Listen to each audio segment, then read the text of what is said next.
Hey guys, Benson here at Sons of Vlogs. I'm welcoming your faces to a vlog that has been over a year in the making.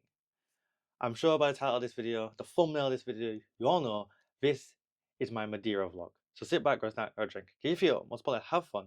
It's going to be a long one because we're going to pack all that beautiful goodness, the entire week we spent there, me and my girlfriend, in the island of Madeira. I'm going to pack it all into this one video. We're going to cover food, sights, walks, swimming, what else is there?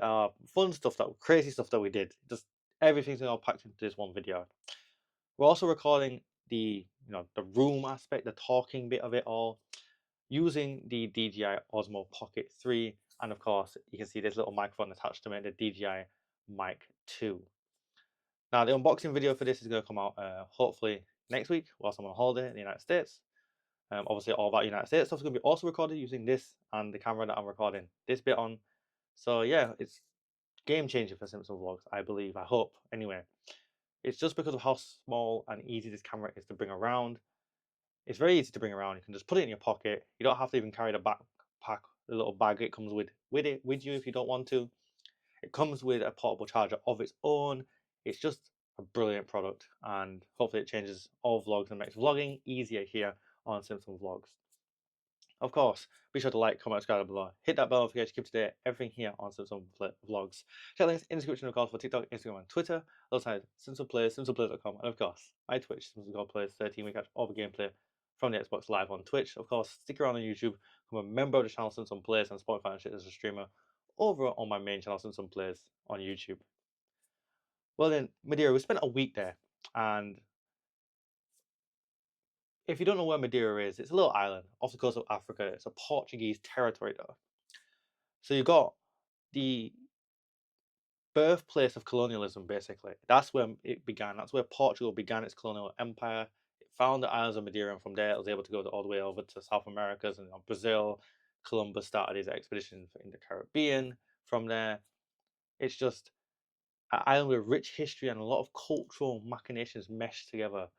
You've got every little colonial influence that Portugal got from going to Brazil, going to other parts of South America, going to the Caribbean, going to Africa, going all the way even to Japan. All that culture comes together on the island of Madeira, and it makes it a really special place. It's known as the Europe. It's known as the Hawaii of Europe, and for that, it's a bit different than what you would expect. You hear Hawaii, you think beaches, palm trees. It's got the palm trees and it's got the beaches. They're just not very sandy. So don't be confused with that. Don't go there expecting a typical island holiday where you're on the beach drinking and stuff. You can drink on the coast, of course you can, but that's more sitting in restaurants or at your hotel balcony kind of thing. It's not a very sandy beach holiday. It is a hiking holiday, and that is why we bought our walking boots with us. So we did a lot of hiking, and there's tons and tons of trails to do. If you're a walker, you're a big walker, you want to walk trails, you want to see wonderful sights, you want to breathe in that fresh air, Madeira is the place for you. There are tons of trails to do, and there's never enough time to do them all.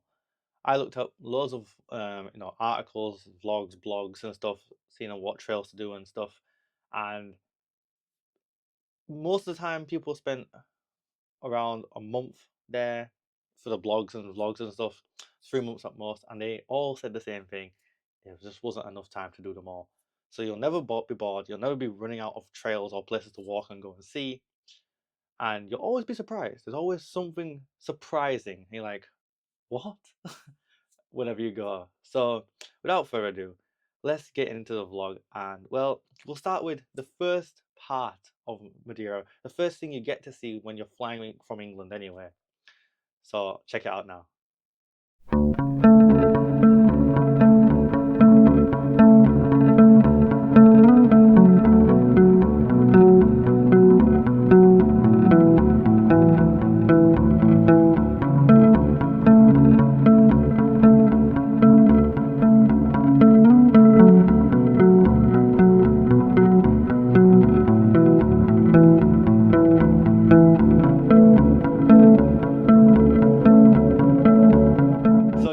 as you can see from the video just then, I played that little clip. You can see what I mean. It's not a beach. Okay, there's no, you saw there. I know that's only one side of the island, but it's more or less the same the whole way around. There are some secluded sandy beaches, but they're very small and it's not crystal clear white sand and beautiful waters. It's very sandy waters and muddy sand beaches.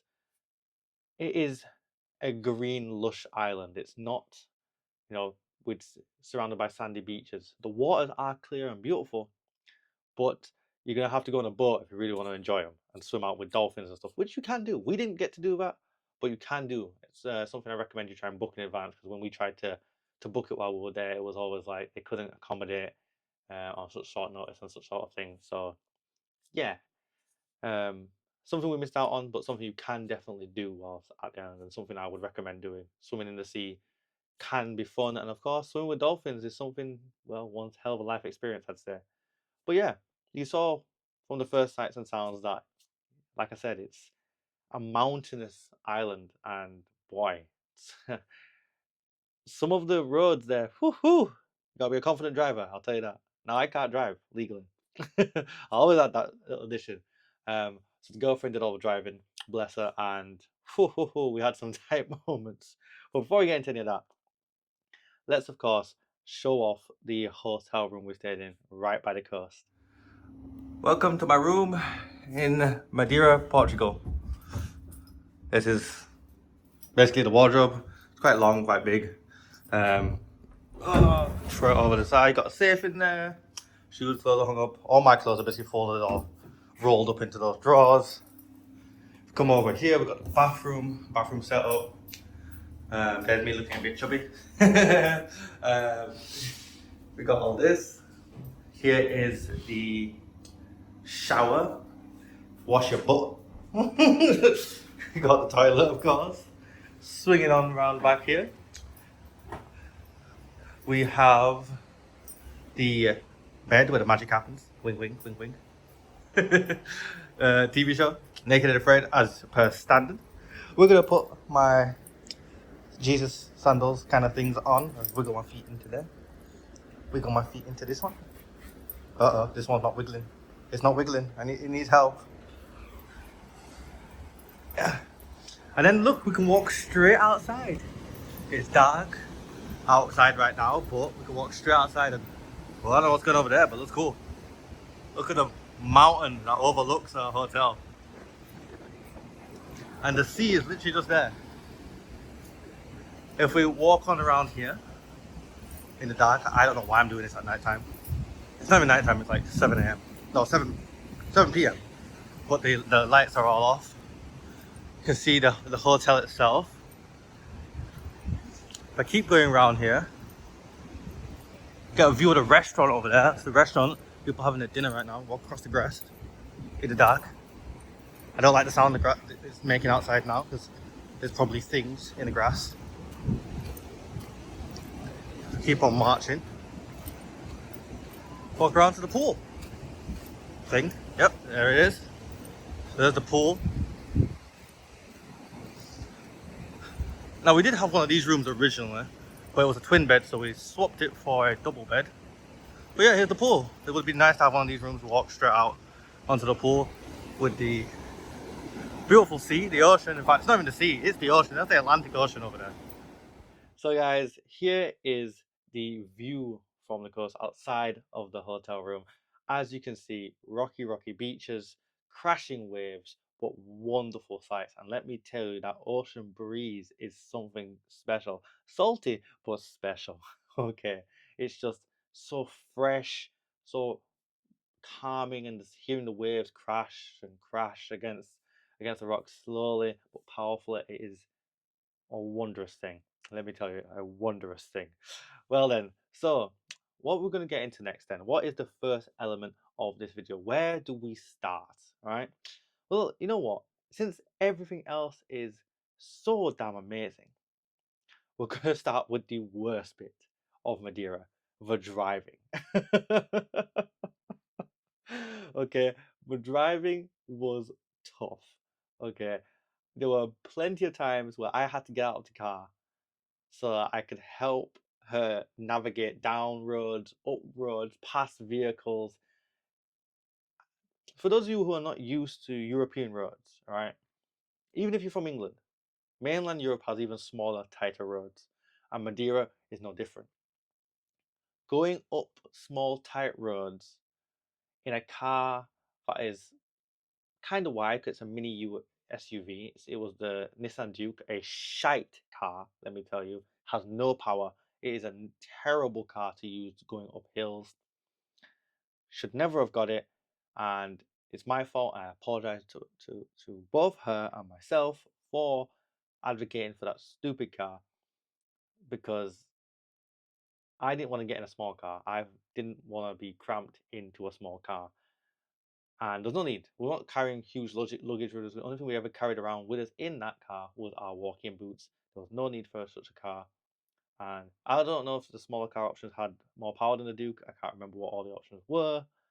Um, but yeah, it just wasn't good. I mean, I say advocating for that car. I never actually chose the Duke. We wanted a Corsa, but when we got there, they didn't have it. They had the Duke. So no, they didn't. No, it was they didn't have the car we wanted. They had a car that was far too long, and we both knew that was a bad idea. One, because she's never driven a car that long.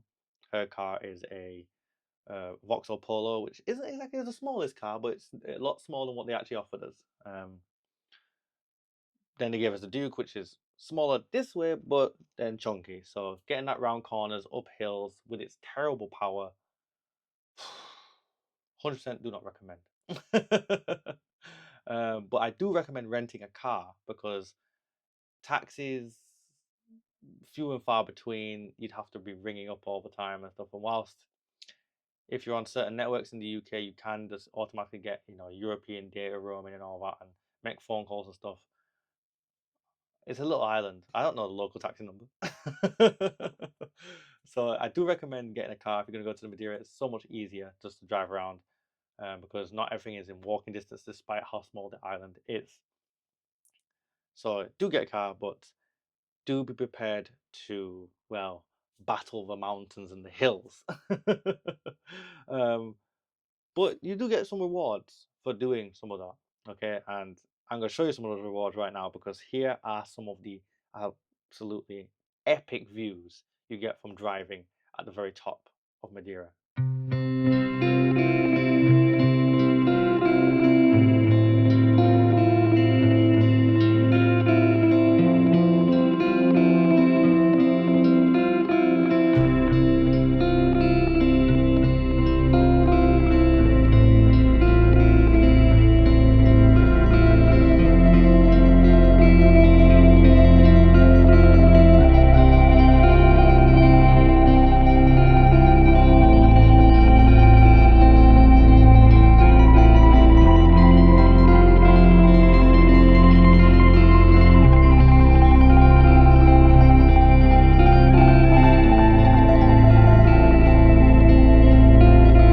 So to emphasize just how crazy the driving can be, you saw the tight roads, you saw the beautiful views, but to emphasize the craziness of the drive, well, there was times where we're driving into cattle in the middle of the top of a mountain. Now, it's not a place you're normally expecting cattle to be. Sheep, yes. Goats, yes. Cows was a bit strange. Okay, cows was a bit strange. That was a weird one. Okay, didn't see that one coming. Okay, didn't see that one coming. And to make matters worse, was then coming down from there in the same day, right at the very top of Madeira, right in the center of the island on that day. Coming down from there, it got dark and the clouds came down. They come down as the air pressure gets lower or higher, however it works. I'm not a scientist. It becomes fog. It just becomes an impenetrable fog. I have never driven through fog like that in my entire life. I've heard about instances like that. I've seen it on cartoons and TV shows where I always thought, oh, that's dramatized and made up and what's the word, exaggerated. No, no, no, no, no, no. That shit can actually happen. It turns out. Okay, that was scary because you can't see anything until it's almost too late. Genuinely, there was times where we're almost driving into the back of people because it's like a national speed limit road, and I would say you can't see that someone's in ahead of you. Even when you're driving slower, because obviously you're driving slower because it's fog, you know to drive slower, you cannot see ahead of you. That's almost too late to you seeing the brake lights up and close, personal.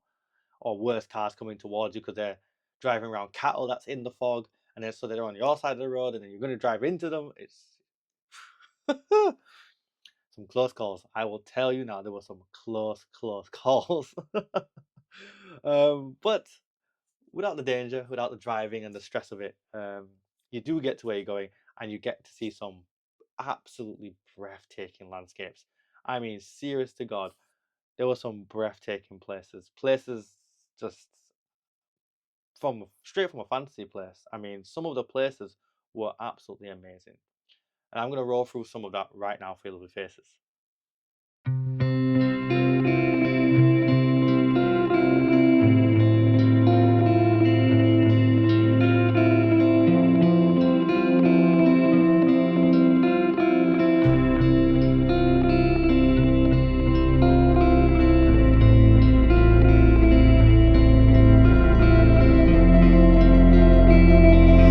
It's like a walk into another environment. I don't know. I didn't expect to see this at the top of the mountains. This stuff. It's open plains.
Of course, it's not just the views you get when you're up on top of the mountains that are spectacular. It's just amazing, and like I said earlier, fantasy like being amongst the vegetation, the lush jungles of Madeira. Because that's what it is. It's a jungle island. When you're walking through some of these trails, you're not on top of mountains. You're not down in valleys. You're amongst the jungle, the trees, the vines, the huge bushes and plant life is just amazing. The waterfalls. I mean, seriously, the place is beautiful, and this video does not do it enough justice just to how beautiful it was. And of course, I didn't emphasize this at the start of the video, but this was an impromptu video. This is just using clips and stuff that I took whilst I was walking there. This was never meant to be a vlog. Like unlike the American one, which I'll be dedicating certain time parts off my holiday to do the vlog for you guys. This one was just taking clips and making a vlog just to highlight just how much fun and how amazing the island was. So please do like, comment, and subscribe down below, of course. Like I said, to get into all this vegetation, to get up high, to go into the woods, or into the valleys, or even under some waterfalls, you're gonna have to do a lot of walking. So I do recommend bringing either really comfortable running shoes, shoes you don't mind getting a bit dirty, a bit wet, and are very comfortable, or better yet, buying some plastic bags, bringing some walking boots with walking socks, and just getting on the march, getting on the hike, and all that stuff. Even bring like those walking sticks that help you keep your stride and keep your balance and stuff if you're an older person or if you struggle on longer walks. It's no shame to bring a walking stick. Don't let anyone tell you that. Whatever you need to do to enjoy yourself and be comfortable on your walks, you do that for yourself, and you'll have a great time going through these trails. They are tough, you know. There's times where I'm out of breath, I'm panting, mainly because I'm unfit. But they are not they're not difficult or extreme. I would say it's just pace yourself. If you know you're an unfit person or you're an older person and you're gonna get out of breath, you're gonna get tired, just walk slower. Let it take longer. Do less and get more out of it. You know, instead of knackering yourself out and killing yourself, trying to keep up to with all the young people or keep up and do 15 trails a day or something crazy like that. By the way, that's not possible. No matter how fit you are, that ain't possible. But you do what you need to do, and comfortable footwear is the most important thing on this holiday, in my opinion. You just need to be comfortable because otherwise you're gonna have a terrible time and it's not gonna be fun. You're not gonna want to do these walks that you really should do. So speaking of the walks, well, I'm gonna highlight small clippets of some of them in different biomes, I guess, different parts of the island.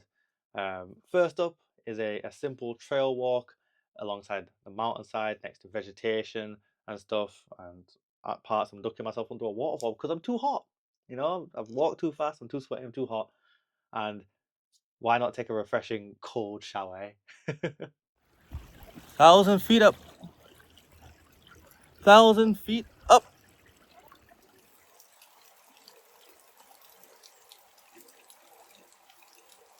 Pressing up in the morning, you see.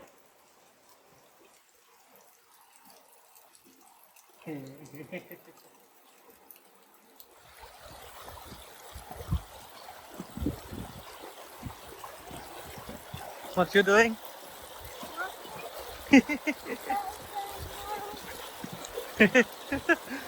Oh dear, don't fall over. You're on camera. Shiny. I think I like shiny.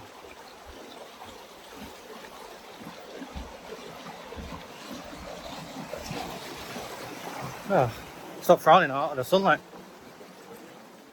Walking next to the mountainside with lush vegetation on either side isn't the only bit, and of course, it's certainly not the most spectacular or famous part of Madeira.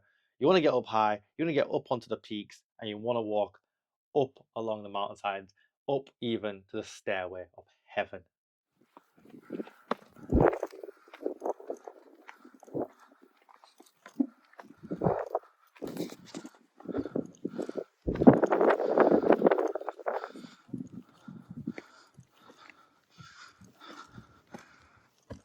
Finally, I suppose, as a final walk to show off, is a nice walk in the picturesque part that literally out of the storybooks of a fantasy. I felt like I was in Lord of the Rings itself, walking through, I don't know, the Shire or something, or leaving towards the Misty Mountains in this walk. It was just surreal. Walking through these valleys and in the woods. It was genuinely amazing. You go into the woods today, you're gonna get a big surprise.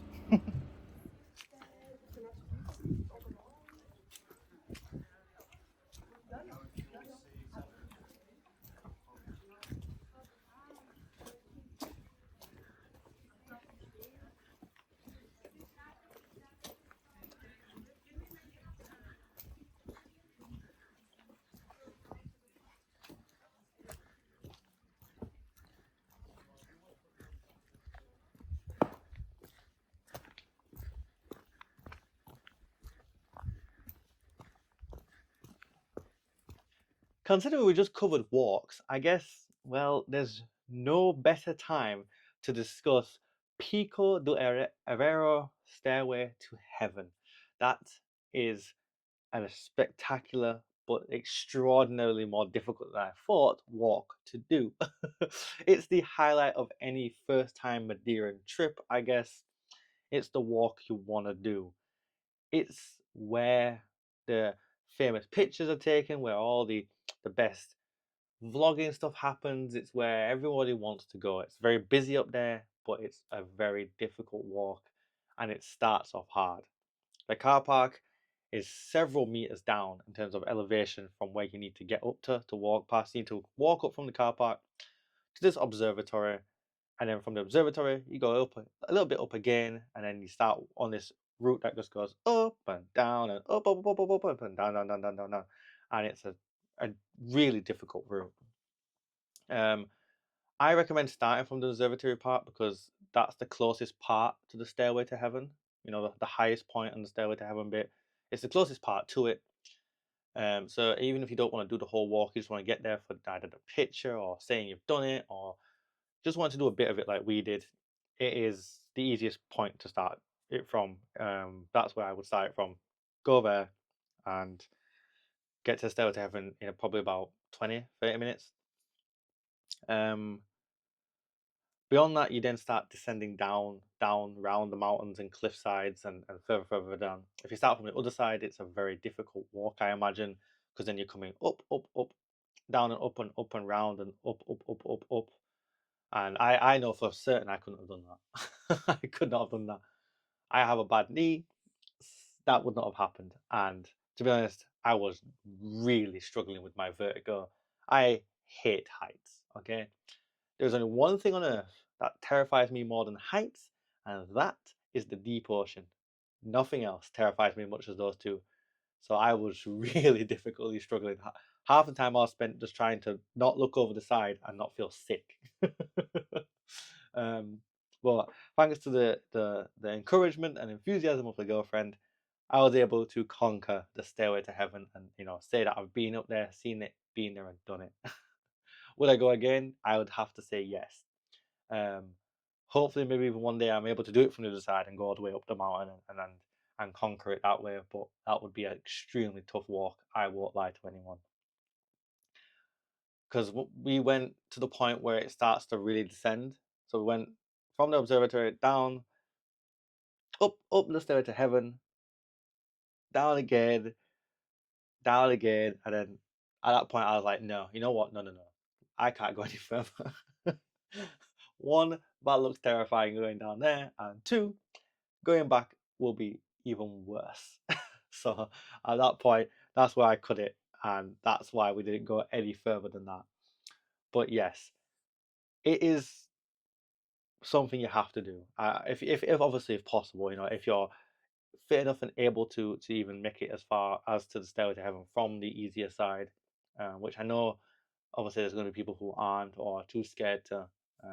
But I will say that I won't lie to you, it's not covered in railings. You've seen it. It's not covered in railings. It's not completely fenced off and super safe.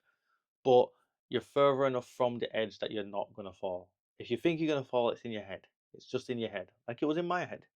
You're not going to fall. You're not anywhere near enough to the cliff sides that you're going to fall down and hurt yourself or die. You're gonna be okay. Okay, you're gonna be all right.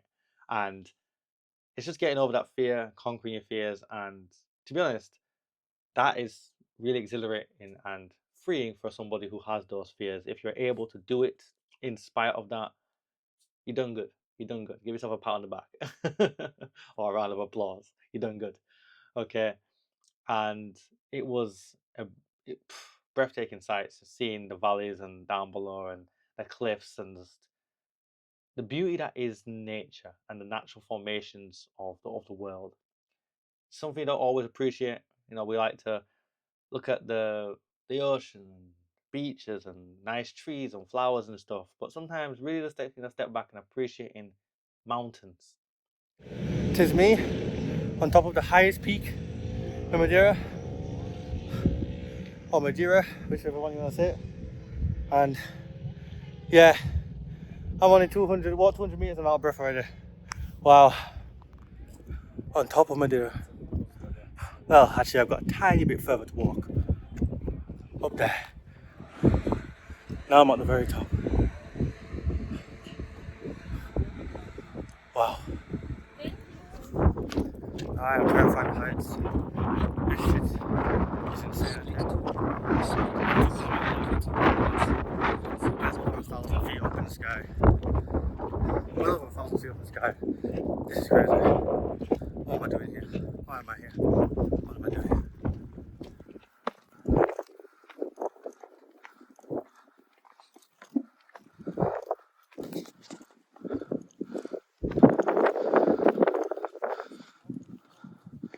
So in the theme of doing fun things to do and wild things to do for me, well, this is something I never thought I would do. The place is known as Caseta dos Anjos, or I believe in English, the Waterfall of Angels, or Angels Waterfall.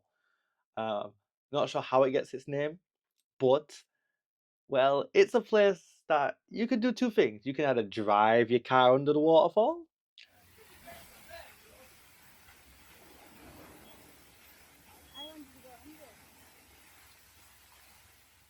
or you can do what we did. Now, I won't show you what the girlfriend did because those eyes is only for me and anyone who was fortunate to be there. But we did get more or less half naked and run under a waterfall. Okay, go.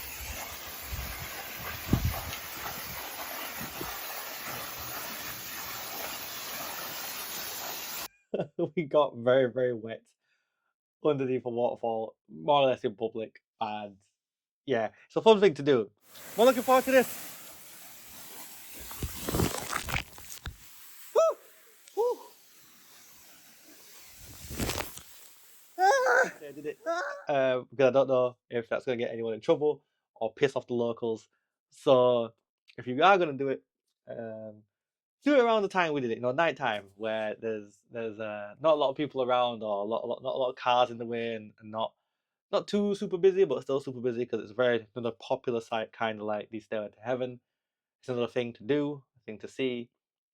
Before we get into the final parts of the video, because of course we've still got the gardens, the swimming, and the aquarium to come, well, I'm sure you guys are interested in what we had to eat whilst on the island.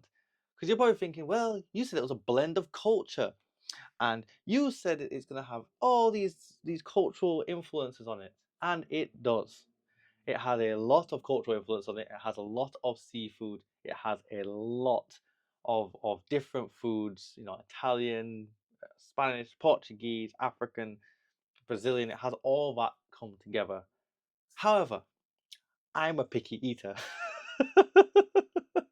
So, apologies to disappoint you with this next segment, but this is what I have for breakfast every day, okay? I'm a picky eater. See, is the truth. You can eat some food. Okay.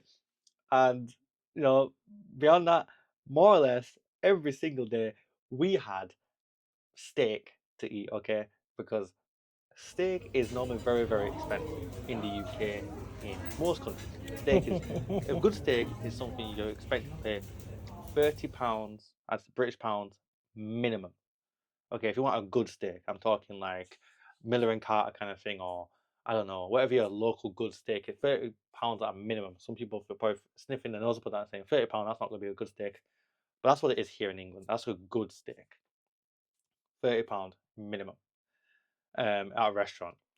But over there, they were giving out slabs of humongous steaks, and I didn't pay anywhere near 30 euros. The most we paid for a steak was 24 euros. So what does the Mr. Meat Lover, steak lover here do every day? He gets himself a steak, okay? I'm sorry if you guys are disappointed with that. Perhaps disappointed in my lack of variety. I was not missing out on the opportunity to eat myself full of red meat and good steak. That was not going to happen. So that's what I had every day. However, for those of you who like the tropical stuff and going to an island is going to be tropical stuff, influences from around the world, especially at the local places, there's a wonderful selection of fruits and cheeses and all that good stuff to look forward to. Like, genuinely, the markets were just heaving with fruits from all around the world and different things, especially only found in Madeira. And some of the stuff is, good all year round in Madeira and fresh. So I encourage you to try some of the fruits and stuff like that, and the cheeses and everything, and go into Funchal and enjoy the markets and all that. But yeah, steak every day for me. Sorry. So then, guys, you guys have seen the walks, you've seen the landscapes, you've seen the stairway to heaven, you've seen the waterfall of the angels, and you've seen the food. Okay, you've seen all of some of the best parts of Madeira in this video so far. So again, please do drop a like on this, and don't forget, of course, to subscribe here on Sense of Vlogs for more awesome vlogs. But the video isn't done quite just yet, as I'm sure you can see from the time down below. But it's not done just yet, and that's because we've not talked about the aquatic part of the adventure of Madeira, and we've not talked about the gardens. So which one do you think we're going to go first? Drum roll, please. We're going to go to the gardens because that's really where you probably see the most cultural integration. The style of the gardens, the contents of the gardens, and I'm not just talking about the plant life, but how the plant life's arranged. It's really, you get the sense of the cultural influences on the island. You get that Oriental vibe, you get that European vibe, you get that more lush South American vibe. You get some parts that are just clearly from Africa, and it all comes together in those botanical gardens at the top of Funchal. Seriously special places, and 100% do recommend, even for someone like me who's not a plant lover. I'm not that interested in any of that. It was definitely the girlfriend's idea. I'll put my hand up and say it was not my idea to do this. It was not something I would naturally want to go do. But it is something you should go do. Now, the only problem is, of course, getting to the botanical gardens isn't even easy, even if you do have a car, because there's not much parking spaces around up there. Well, one of them does have a dedicated car park, one of them doesn't. So it's a bit difficult. And driving up there, let me tell you, the roads were not easy. But the gardens themselves are indeed beautiful, and it's probably got the most videos and pictures I've taken at any part of the holiday dedicated to it. I'd say the views spectacular. The views inside the garden spectacular. Of course, the botanical parts of it are amazing. Also, another part of it that was a surprising fun part for someone like me was learning about the history of Funchal and Madeira itself. A lot of that was learned in the gardens that have these huge slabs with a small part of what's going on in Portugal and Madeira's history, all the way down the second garden, which is the highest garden on the island. And it just tells you from around when they discovered the island all the way to, well, more or less the modern era, basically, to when Madeira became a free territory. So, a free territory, I say, autonomous territory of Portugal. So, if you're into history and you want to know about the island, well, that's a simple place to go and learn about the island. Just walk on down, read each slab, and go, oh, right, okay. For those of you who can read either Japanese or Portuguese, there's also another smaller but equally a detailed element dedicated to the discovery and establishment of Portuguese trade in the Chinese Sea, with the Chinese ports, cities, and trade with Japan. So I wasn't able to understand most of that because it wasn't in English, that one. But I was able to infer from the pictures and images and dates of what was really going on. So that was also interesting to look at as well. But yeah, I suppose I should leave with a montage of some of the stuff we saw at the gardens then. Check it out.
guys, these are the rock pools around Madeira. There's a whole heap of them located around on the same side of the island.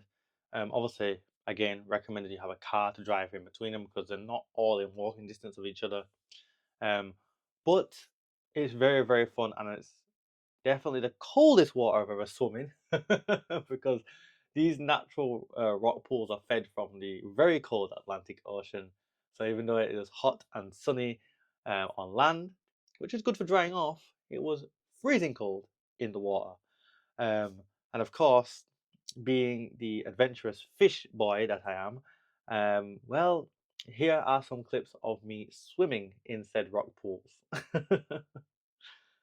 Now, of course, some of the rock pools are, rather deep. Okay, so I wouldn't recommend swimming in them if you're not somewhat a confident swimmer. Now, I'm a confident swimmer, but I'm also unfit, so I won't lie. At some points, I was struggling and genuinely slightly fearful of drowning.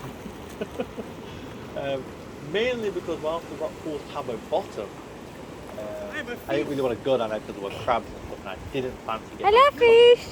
by pinching a scared aquatic creature down there. So that's another thing to watch out for. Some of the pools do have life in them, fishes, crabs. I'd say I don't think any of the fish were biters, but I don't know. I'd say you should probably worry about the crabs if you're worried about getting any cuts and stuff like that. It's also quite easy to scrape or graze yourself on the rocks, so be careful with that one. I'd say make sure to pack some plasters on the trip if you're that adventurous. You might end up cutting yourself. I think I did. Yeah, I think I did. I think I did cut myself. But nothing serious, not a bite mark or a pinch or anything like that. Just scrapes and stuff on the rocks. Like I said, really easy to do. Getting in and out of some of the rock pools is also a bit difficult. Some of them are very, very slippy, as you'll see from this clip. Oh, this is evil! Now, there is a famous rock pool which is backed by some seriously powerful waves. I mean, seriously powerful waves.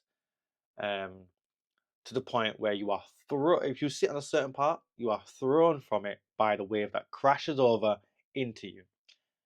There's a lifeguard on hand, but the lifeguard will not save you if you fall into the actual sea. You will, not to put this any other way, but bluntly, you will probably die because the waves are stupidly powerful. There are a stupid amount of rocks on that side. Odds of survival are not high. So don't be silly. Don't stand up there and put yourself at risk of a serious injury or otherwise. Sit on the end, stay in the pool. If you want to get hit by the water, just do what I did, okay? And I suppose, well, enough talking about it. I'll play that clip for you now.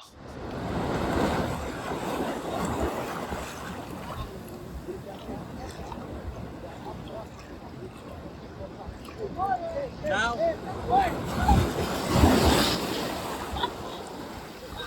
Where is he?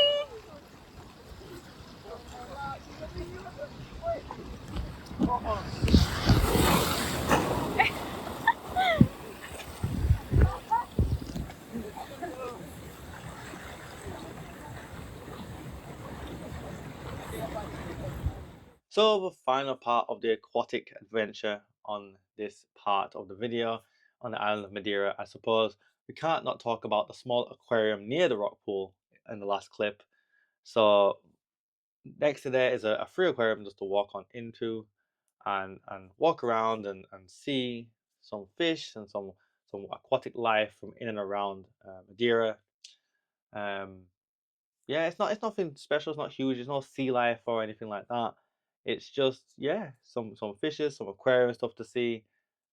And if you're into that, or if you just want a light walk off or a cool down from the heat or from the rest from the salty water and stuff, it's a nice place to just walk around and even sit down and just admire some fishies.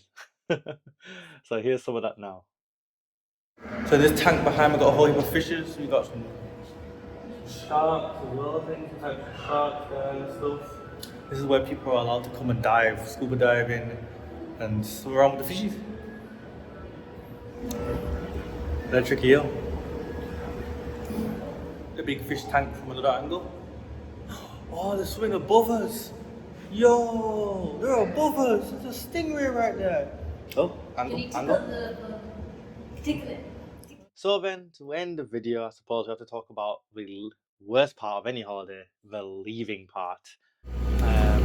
Yeah, basically I had to leave at stupid o'clock in the morning, which was interesting because we had to really check with our hotel just if we could do that. Those are the only flights available to us when we booked it, so we had no choice. That was the booking time. And yeah, it was. I think it was actually my birthday. The day I was flying back was my birthday. So I got back to England the morning of my birthday. So that's November 19th. Um, so yeah, it's almost a year. Like I said, almost a year in the making. This video, very close to a year in the making. So we went to Madeira in a colder time. So it wasn't too hot, but it was still, as you saw throughout the video, cracking the flags. I think it rained once for a very short period of time. I think it was cloudy again once or twice, but other than that, it was very sunny. So no complaints on the weather, even in the time period we went. But yeah, very early morning, we had to drop off the car, and then we had to board the plane. Extraordinary early morning. As you can see, it is still dark. um, so that was fun. Actually, interesting. When we went to drop off the car, we actually went to the wrong place. Bear in mind, we went to the wrong place around an hour or two before our flight, and the airport was around 30 minutes away. Yeah, that wasn't fun. That wasn't fun. What can you do? We we we searched up the place we went to drop it off, and it said to go to a place in the city. We didn't realize at the time. And obviously, when we drove there, we were like, shit, why are we in the city? And that's a garage for repairing cars. We don't need it repaired. We need to drop back at the airport. So yeah, no, mistakes were made. And to be honest, another thing I should talk about is it's quite easy to get lost on the island. It's Despite it being a well-traveled island, I'd say in terms of tourism and stuff, it's still what's the word, antiquated and kind of out of the way. It's not being really mapped out well by either Google, Waze, or Apple Maps. I don't know any of the map providers. Those are the three I use, and none of them are going to be very helpful unless you're on the main roads. So don't be afraid to ask for directions, and best thing to do is always ask locals because they're gonna know, aren't they? They're from the place. They're gonna know where things are. And so always do that. Check with your hotel if you're not sure about where you're going. Ask them. We couldn't obviously because we didn't do it the night before like we should have. We had to just improvise and make our own way. But yeah, ask people at the hotel, ask the hotel or staff where you're going and what you should be doing if you're unsure. Always the best thing to do in a place where Google Maps, Apple Maps, or Waze are unreliable at best. But yeah, this was my Madeira vlog, a long time in the making. No doubt this will be a rather long video. Hopefully you guys made it all the way to the end. If you did, thank you so much for watching. Be sure to like, comment, subscribe below. Hit that bell notification to keep up to date everything here on Simpson Vlogs. Check links in the description of course for TikTok, Instagram and Twitter alongside Simpson Plays, simpsonplays.com, of course, my Twitch, Simpsons Go Plays 13 where you catch all the gameplay from the Xbox live on Twitch. Otherwise, stick around here on YouTube, become a member of the channel Simpson Plays, my main channel that is, where I do all my gaming video and support me financially as a streamer over there. Of course, over there we've started a new series, Star Wars Outlaws, so if you're a Star Wars fan and you're interested in that, be sure to check it out. Or if you're a Final Fantasy fan, we've still got Final Fantasy VII Rebirth rolling on the channel. It will come to an end at some point, but just not yet. Now, this week is the week I go away on holiday to the United States. So I will be doing my vlogs for the United States over that time, and they'll hopefully come out in October, not take an entire year like this video. So again, thank you so much for watching, guys. I'm going to love you and leave you now. Until next time, peace.